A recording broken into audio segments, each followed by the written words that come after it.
intended for you. Find God's match for you. That sounds kind of dum dum dum dum dum.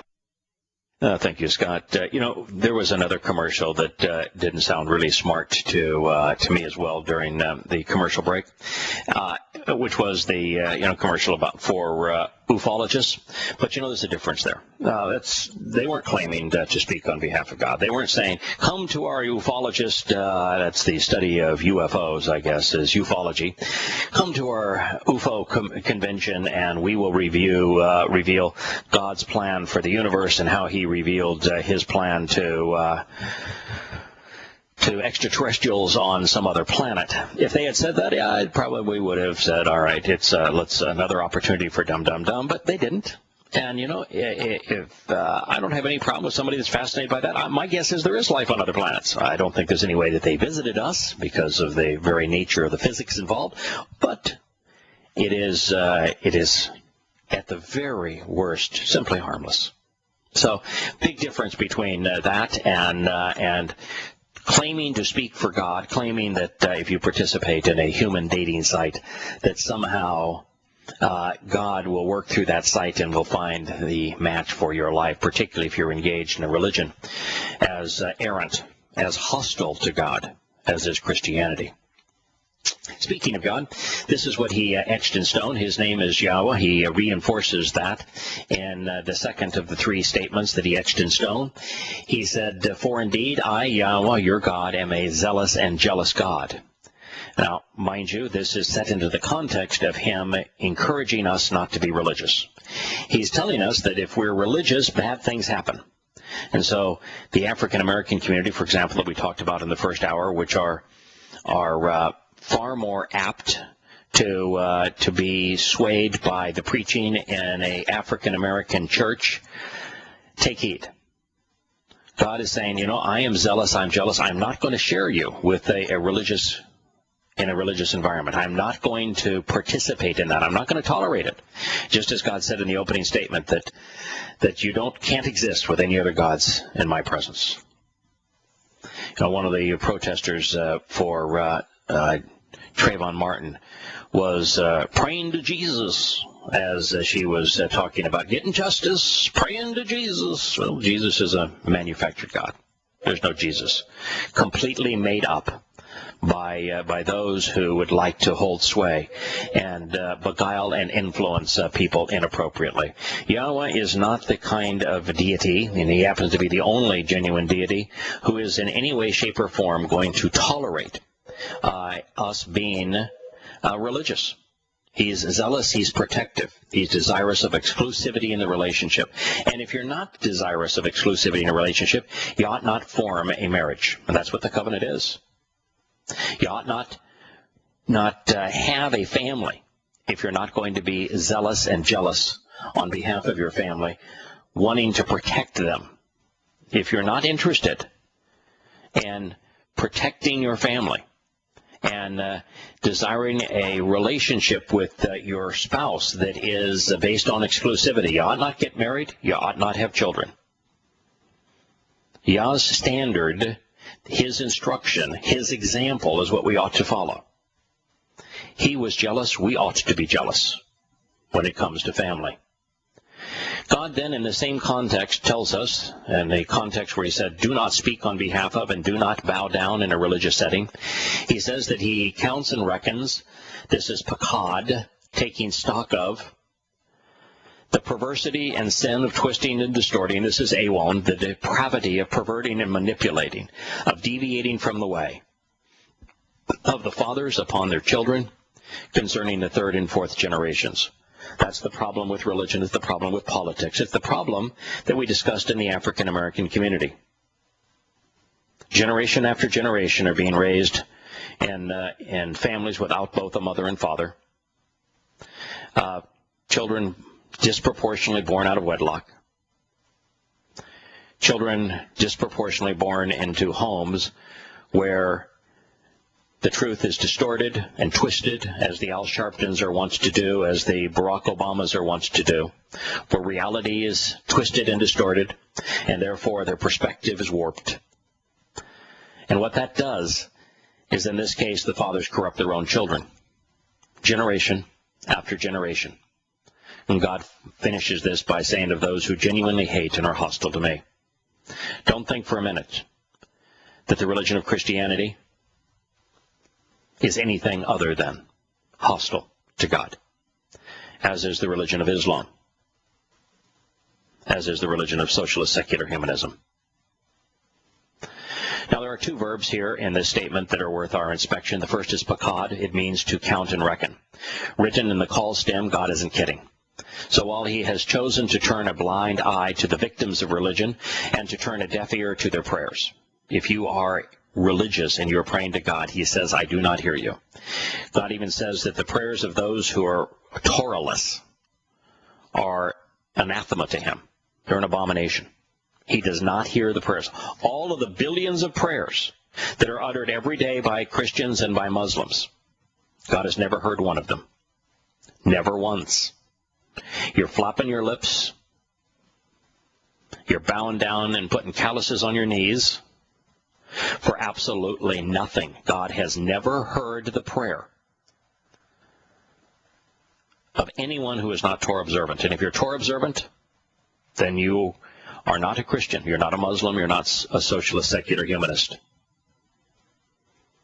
So while God will turn a blind eye to the victims of religion and turn a deaf ear to their prayers, he views the victims of religion as if their faces are covered in bull excrement. He says that he does pay attention to those who are awon. There's a difference from God's perspective of us being victimized by religion, being victimized by politics, as is the African American community, which is why we called them out in the first segment of this show. It's one thing to be a victim. In those cases, God neither sees those victims nor hears their voices. But to be a perpetrator, to be an Al Sharpton, to be a Reverend Jesse Jackson, to be a perpetrator of awon, God does notice.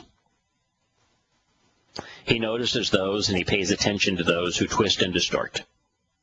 He hears those who twist and distort his testimony. And he keeps a record of their corruptions. They will be judged. They will be convicted. They will spend their eternity in Sheol, in a lightless prison, eternally separated from Yahowah. Described as a participle in this particular case, pakad becomes a verbal adjective, thereby modifying awon, which addresses the depravity of perverting God's message, and thereby manipulating people so that they miss the way. And from this perspective, pakad's other meanings come into play. Those liable for perpetrating Babel will be summoned. They'll be judged. They'll be held accountable and punished for having committed the most hellacious and heinous of all crimes. You can rest assured that all religious and most political leaders will be judged and condemned. Their souls will spend eternity in Sheol, better known as hell. More commonly known as hell, I should say. God does not take kindly to deception, and in such matters he is unforgiving. And he has to be. If God did not care for his children, if he did not care that fathers were lying to their children, beguiling their children, essentially murdering their children's souls, then he could not be loving. The very fact that he is loving means he has to be jealous for them. And that means he has to hold those who have perverted them, who have lied to them, who have robbed them of a relationship with God, who have led to the death and demise of their souls. He must hold those people accountable. Judgment will be a very religious environment. There are very few Hebrew words worse than awon. Azab may be the only one. Azab means to separate, to forsake, to damn.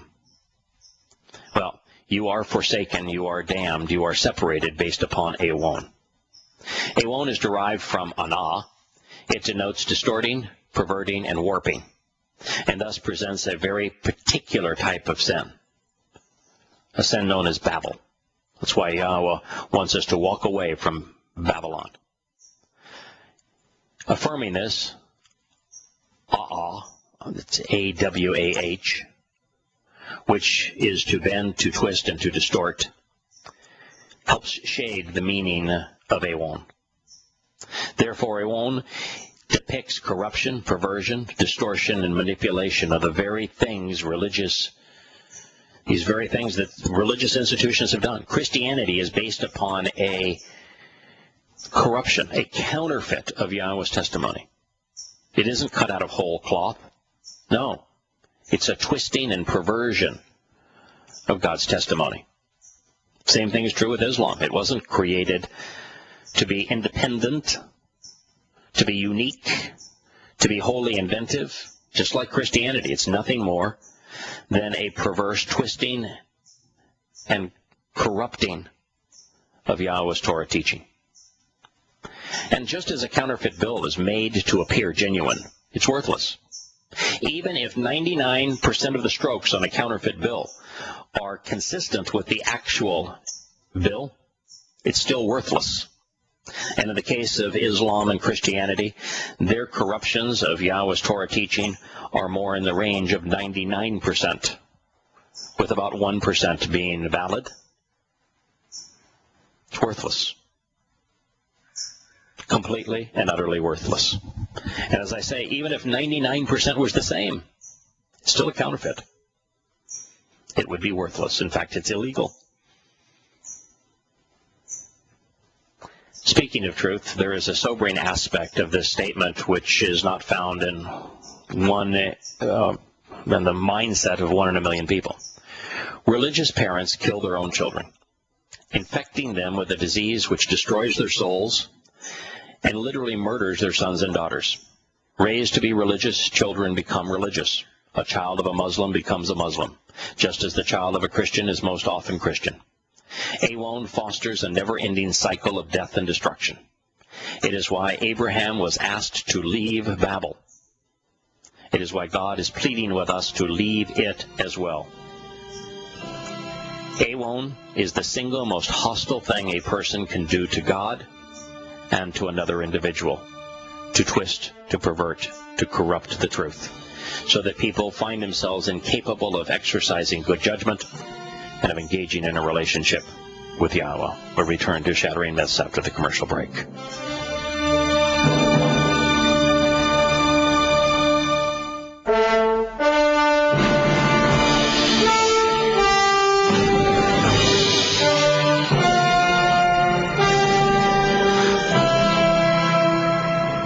Welcome back to Shattering Myths. I'm your host, Yahowah. We're talking about God's aversion to Awon. It's the thing that is the most harmful that a person can do. It is not only shows one's hate for God and animosity to God, is to promote a twisted or perverted counterfeit. When you are promoting Christianity, you are engaged in Awon. When you are promoting Islam, you're engaged in Awon. When you're promoting secular humanism, you're engaged in Awon. When you're promoting race warfare, you're engaging in Awon. It is the single most hostile thing a person can do relative to God and to their fellow man. When you twist Yahowah's word, you are attacking him because he and his word are one. And since Yahowah's primary goal is to form a relationship with his creation by perverting and twisting his Torah teaching on how this can occur, a person positions themselves in direct opposition to Yahowah's will. Nothing is more hateful, nothing is more harmful, because it forestalls his ability to love us and for us to love him in return. That is why the concluding verb in this statement, sane, was scribed using the call stem. The hatred shown to God is genuine, and the opposition is real. Also, as a participle, those who hate Yahowah are despised by him. Those who are in opposition to God are opposed by him. We began our review of Yahowah's second of 3 introductory statements many weeks ago. Here we are now still in the midst of the second of 3 statements, and we've been on this for weeks. Don't make any apologies for that. That is by design. Every word that Yahowah etched in stone, every word that he dictated to Moshe that became his Torah, every word that he provided via his direct testimony to his prophets, every word he inspired for the lyrics of the Psalms, is nourishment to our minds. It helps us understand who Yahowah is, to know him, and to understand what he is offering. The closer we get to his testimony, the more closely we examine it, the more carefully we consider it, the more likely it is that we will come to know God as he really is, come to love him, want to approach him, and know the means that he has offered for us to accomplish this. It is interesting, however, even though we have been on the same statement now for weeks, the most interesting aspect of it is still unexplored. I share this with you because everything we have learned thus far is routinely dismissed by the Christian church. I'm sorry, I have a bit of a scratchy throat this morning. From their perspective, the second commandment is, you shall not make a graven image. Now, that's not even how this begins. As we learned, the Hebrew word for make was not used, and the word for idol means many things, and it's actually described more fully by Yahowah in the text that follows, where he specifically asks us not to bow down or to serve or to speak in a religious environment. The fact is, what follows is the essential aspect of this. And yet, I suspect that there's not one Christian or Muslim who claim that their religion is based upon the Torah in a million that has actually considered what we're going to consider now. So now that the fate of those who twist Yahowah's testimony has been determined, and that we understand the consequence of doing so, being religious with our children, let's consider the alternative. Yahowah etched the following words in stone. But I will genuinely act and will actually engage to literally prepare, perform, and produce a Shah. Unmerited and unfailing mercy, unearned favor, and undeserved kindness, chesed, on behalf of and to enable the approach of law, thousands, elef, who move toward me and who love me, la ahab, and also wah, who approach me by closely observing and carefully considering la shamar, my terms, mitzvah, the conditions of my covenant. We'll return to this statement after the bottom of the hour commercial break and analyze each word that God used, because there are few statements as important as this one. I am Yada. This is Shattering Myths.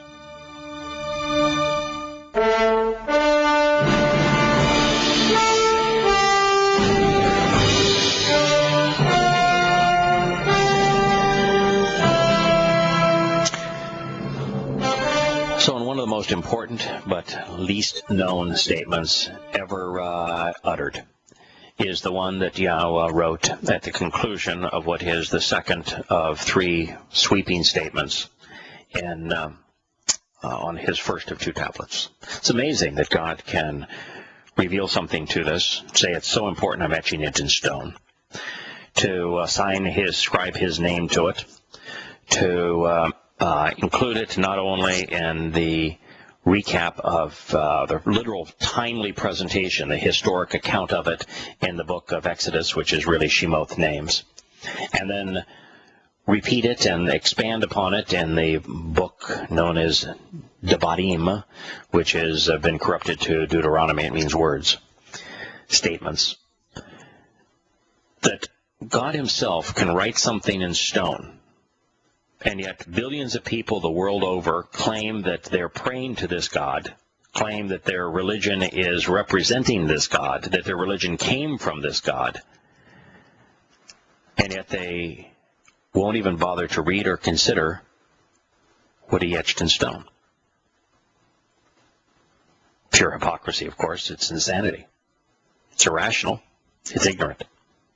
That's why you can universally say it's impossible to be religious and be informed and rational. By being religious, you must be ignorant and irrational. This statement that God etched in stone is wholly destructive of every religion. But I will genuinely act. He didn't say that Jesus was going to act. He didn't say that Allah was going to act. He didn't say that Muhammad was going to act. He didn't say that Paul was going to act. He didn't say that Adam Weishaupt or Thomas Jefferson or Benjamin Franklin was going to act. He did not say that Gandhi was going to act. He said, but I, this is Yahowah speaking, I will genuinely act. I will actually engage. He already emphasized this point in the first statement, where he said, I am Yahowah, your God, who descended to serve you by freeing you from the crucible of Egypt, from human, religious, and political, military, and economic oppression, from works-based religious schemes. I'm your Savior. Here Yahowah himself is saying, I will genuinely act. I will actually engage to literally prepare, perform, and produce mercy. So who is the source of mercy? Paul? No. Jesus? No. Allah? No. Man? No. You're looking for favor? You're looking for mercy? You have to turn to Yahowah. The most amazing part of God's nature is that our Heavenly Father not only talked the talk, he walked the walk. He didn't just tell us the way that he had prepared for us to leave the troubles of this world behind and to be part of his family for all time. He walked that walk before us. He blazed the trail. He himself did all the work that was necessary. He got down on his knees to lift us up. But I will genuinely act and actually engage to literally prepare, perform, and produce a Shah. I will actively affect and appoint, offer and celebrate. I will demonstrate by doing what is required to deliver on behalf of those who respond unmerited and unfailing mercy, unearned favor, and undeserved kindness. Chesed. Mercy is not something that was invented in the New Testament by Paul, which he calls it grace, which is based upon gratia, the Roman manifestation of the Greek charities, the naked goddesses of lasciviousness. No, it's mercy. It's chesed. And it comes directly from Yahowah. He said that he would provide it on behalf of thousands, Aleph. Not on behalf of tens of thousands. Not on behalf of hundreds of thousands. Not on behalf of millions. And not on behalf of billions. If religions were the way to God, since there are 1.5 billion Muslims and 2.5 billion Christians on the planet today, and well over a billion socialist secular humanists, then this statement could not exist. It could not have been etched in stone. Billions and thousands differ by a magnitude of a million. Thousands amongst billions is 1 in a million. But this statement, as does Yahushua's on the Sermon on the Mount, where he said few will find the way and that the vast preponderance of people will not, means emphatically that either God lied and cannot be trusted, or religions lie and they cannot be trusted. because they're popular. They have billions of adherents. And since religions claim to be based upon the testimony and credibility of the God who etched these statements in stone, there is no chance that they can be correct. And that means that the only possibility is Yahweh was correct. And he proves that he is trustworthy and dependable through prophecy. The only informed and rational choice is to trust him when he says, but I will actually engage, and I will literally prepare, perform, and produce unmerited and unfailing mercy on behalf of thousands. That's 1 in a million. And who are the recipients? Those who move toward me and who love me, and also those who approach me by closely observing and carefully considering my mitzvah, my terms and conditions, my directions regarding the relationship, my prescriptions for the covenant. Tells us that we need to move towards God. Is there a path that God provided that enables us to walk to him? Yes. Begins with a doorway named Passover. It crosses the threshold of unyeasted bread. It enters God's home with our adoption as to his children on Bokotim, firstborn child. We then become enriched and empowered on Shavuah with the promise of 7. So that on the next step on this path to God, on Teruah, we are able to be God's troubadours, to tell others what we have ourselves experienced. So that on the 6th step along this way to God, we find the day of reconciliations, where God will ultimately reconcile his relationship with his children, leading to all of us living in his home on Sukkah, spending eternity in his shelter, camping out with him. That is the path to God, is the only path to God. There is no other path to God. That is how we move towards God. The reason there is choice, the reason there is free will, the reason that God is presenting the benefits of listening to him, of closely examining and carefully considering what he has written, versus doing what man says and listening to man, and the consequence of being religious and political, is that those who come to know who Yahweh is, if you come to know him through his Torah guidance, you'll find him immensely lovable. He is exactly as you would want God to be. He's approachable, humble, receptive, engaged, personable, fun, merciful.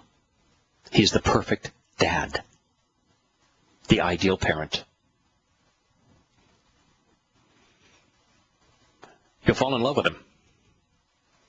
Everyone I know that has come to know Yahweh through his Torah guidance has fallen in love with him. It's irresistible. But the only way you can fall in love with anyone is to come to know them first.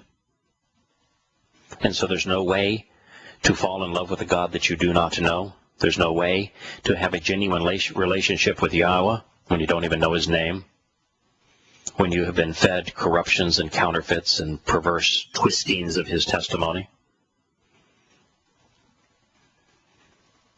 So there's 2 aspects of receiving Yahweh's mercy.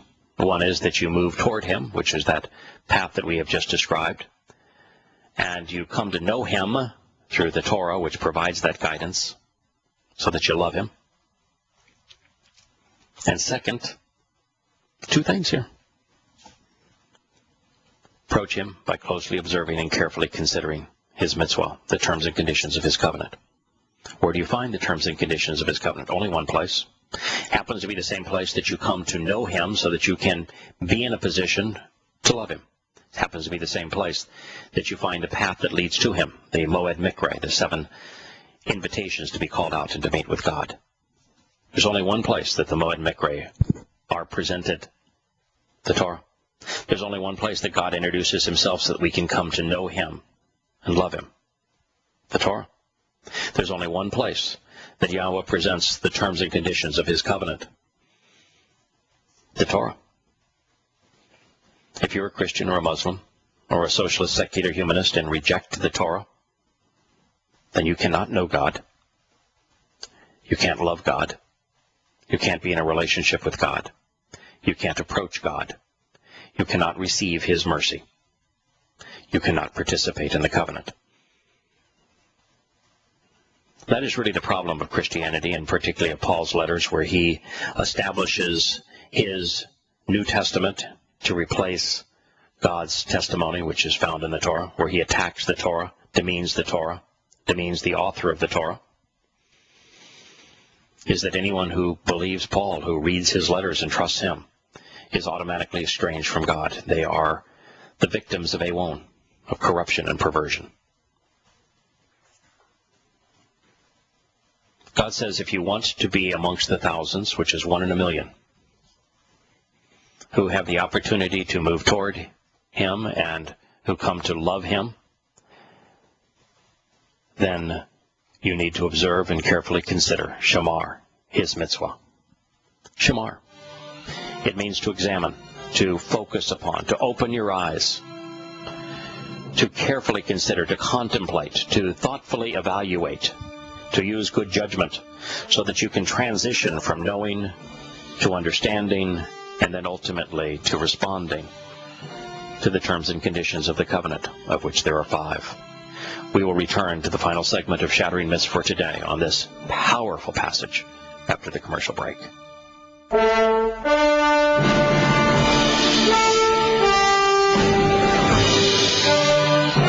Welcome back to the final segment of Shattering Myths for today. We are dealing with the final segment of Yahowah's second of 10 statements, the second of 3 statements that he etched on the first of 2 tablets, the second of 10 statements between the 2 tablets. It is maybe the most important statement on them, is this last sentence that God etched that is part of the second of these 3 statements on the first of the 2 tablets. And yet I'd be willing to bet that it may be as few as 1 in a million Christians and Muslims, both of whom claim that the Torah is the basis of their God's revelation to us, both in Islam and in Christianity. That it's the foundation of their God's inspired word. That even though this is the pivotal statement in Yahowah's testimony, a God whose name they do not know, that as few as 1 in a million of them are aware that this was stated. Because if you recognize this was stated, you can't have a Muhammad, you can't have a Paul, you can't have a religion, you can't have bowing down in prostration, you can't have a God named Allah, you can't have a God named Jesus or Christ. All of those things are torn asunder. You can't have God's death. You can't have God dying, but you can't have God's death being the remedy for sin. You can't have belief in a misnomer be the means of salvation. You can't have salvation be based upon grace, which is the names of the lascivious, naked pagan goddess of Rome and the charities in Greece. It's all torn asunder. It's all proven to be fraud based on this statement. Based upon this statement, there's only one individual you can turn to in the universe for salvation. The very God who not only explained the path to him and the terms and conditions of his covenant relationship, Yahowah, but the same God who demonstratively interacted in human history, not once but twice, for the express purpose of enabling this plan. He intervened on behalf of his children based upon the covenant promises he had made to Abraham, to Yishak and Jacob, to free his children from the religious crucible of human oppression in Egypt, engaging on their behalf, tangibly leading them away from being enslaved, freeing them. And he did so again in the 4th century of human history, 4th millennia of human history, when he fulfilled Pesach, Matzah, Bokodim, and Shavuot, becoming a literal manifestation of his Torah, honoring his own promise. He did so through Yahusha, which, based upon this statement, can be none other than Yahowah himself saving us. And son of a gun, what does Yahusha mean? Yahowah saves. He has explained who Yahusha is, that he is a diminished manifestation of Yahowah, with God, Yahowah himself, acting, engaging, for the purpose of providing mercy. And yet not 1 in a million people recognizes this. Our Heavenly Father has done all of the work, made every sacrifice necessary, shared every word, every bit of guidance, every direction, every instruction, every aspect of what was needed for us to engage in a relationship with him, for us to come to know him, for us to approach him, for us to love him, for us to be saved by him. He has done it all. And yet, all but 1 in a million people ignore what he has done, reject what he has done. That's why there is no salvation for most. That's why there is no relationship with God for most. That's why God does not bother to listen to the prayers of those who are Torahless. But I will genuinely act and actually engage to literally prepare, perform, and produce unmerited and unfailing mercy, undeserved favor and undeserved kindness, chesed, steadfast, loyal love, in a totally devoted and affectionate relationship on behalf of thousands who move toward me and love me, and also who approach me by closely observing and carefully considering the terms and conditions of my covenant. 1 in a million, folks. You might say, oh, that's so mean. How could you love a God who is going to allow 999,999 people out of every 1 million simply die?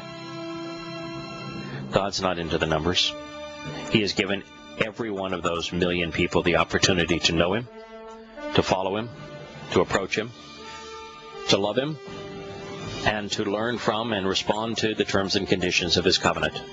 It isn't his fault that virtually all reject him. We'll return to Shattering Myths at this time tomorrow. May Yah bless you all.